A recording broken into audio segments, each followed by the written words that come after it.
आपण पाहत आहात महाराष्ट्र टुडे न्यूज।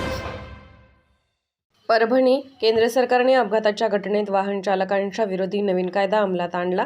त्याविरोधात जय संघर्ष वाहन चालक मालक संघटनेतर्फे 11 जानेवारी 2024 पासून तहसीलदार कार्यालय परभणी समोर स्टेरिंग छोडो आंदोलन करण्यात येणार असल्याची माहिती परभणी जिल्हाध्यक्ष सुरेश पायस यांनी दिली आहे। केंद्रीय गृहमंत्री अमित शाह यांनी हिट अँड रन हा नवीन कायदा अंमलात आणून या कायद्यात अपघात घडल्यानंतर वाहन चालकाला 10 वर्षाची शिक्षा सोबत 7 लाख रुपयांचा दंड ठोठावण्यात येईल असा जाचक कायदा वाहन चालक आणि त्यांच्यावर चालणाऱ्या लाखो परिवारास जाचक ठरणार आहे। त्यामुळे या कायद्याची अंमलबजावणी करण्यात येऊ नये ही मागणी घेऊन चालक मालक संघटनेच्या वतीने आंदोलन करण्यात येणार आहे। महाराष्ट्र टुडे मराठीसाठी ब्युरो रिपोर्ट इस्माईल शेख परभणी। काही तो ड्रायव्हर असे त्याला राहायला स्वतःचं घर बी नाही। ॲक्च्युली साहेब असं आहे की तुम्हाला सांगतो, आता मी तर द्या सोडून माझ्यापेक्षा जे वरिष्ठ म्हणजे माझ्यापेक्षा वयाचे जास्त माणसं ते आणि सुद्धा ते किरायाने राहतात साहेब, त्यांना घर नाही राहिलं।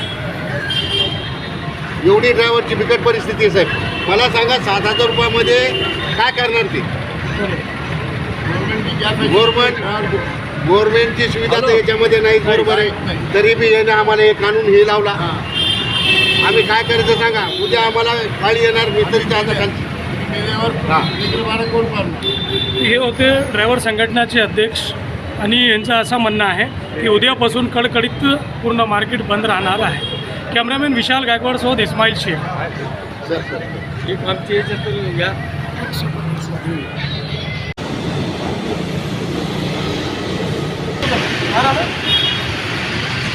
राईट। नमस्कार, स्वागत आहे आपला महाराष्ट्र टुडे न्यूज मराठीमध्ये। मी इस्माईल शेख। सध्या मी आहे परभणीचे किलोमीटर मार्केटमध्ये, ज्याला टॅक्सी मार्केट म्हणलं जातो।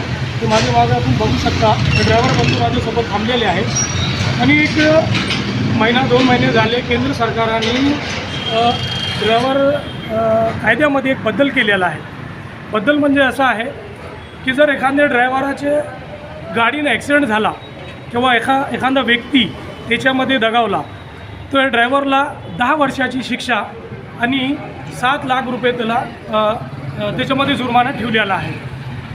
आणि हे ड्रायव्हरची संघटना आहे, पूर्ण राष्ट्रीय आपली जे इंडियाची जी संघटना आहे त्या संघटनानं उद्यापासून बंद पुकारलेला आहे। माझ्यासोबत काय परभणी ड्रायव्हर संघटनाचे काही अध्यक्ष सचिव वगैरे आहे, त्यांचं आपण मत जाणून घेऊ।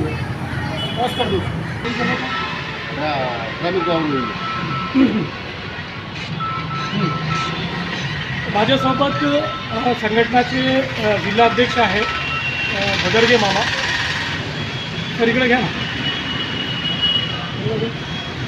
सर। मी जे कायदा मताची आलेला आहे त्याच्याबद्दल उद्यापासून जी आपली राष्ट्रीय संघटना आहे ती संघटना आणि प्रिन्सिपल संघटना आहे त्या संघटनेनं उद्यापासून बंद पुकारलेलं आहे।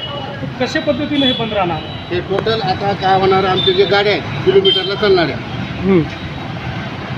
स्कॉर्पिओ आहे, त्यामध्ये क्रुझर गाडी आहे, टॅक्सी गाड्या, आम्ही अशा भरपूर कमीत कमी इथं 350 ते 400 गाड्या आहेत टोटल। ते पूर्ण उद्यापासून जोपर्यंत आम्हाला न्याय भेटत नाही तोपर्यंत आम्ही अजिबात गाडीला थोडंसुद्धा शिवणार नाही। म्हणजे स्टेरिंग थोडं आंदोलन हे उद्यापासून आम्ही पुकारलेलं आहे। दुसरी गोष्ट अशी आहे, केंद्र सरकारने हे जे कायदा आणला आहे तर एक ड्रायव्हरला साधारण पेमेंट किती असते? कमीत कमी आम्हाला 7 ते 8,000 पगार आहे। आणि याच्यामध्ये जर आमच्या हातून न चुकून समजा जर ॲक्सिडेंट जर झाला, जर ॲक्सिडेंट झाल्याच्या नंतर आम्ही ते 7 लाख रुपये भरू शकत नाही। 7,000मध्ये महिन्यामध्ये एक आमच्या मुलाचं शिक्षण आहे, दवाखाना आहे, हे म्हणजे हे 7,000 जे येतात ते हे पूर्ण बाहेरच जातात।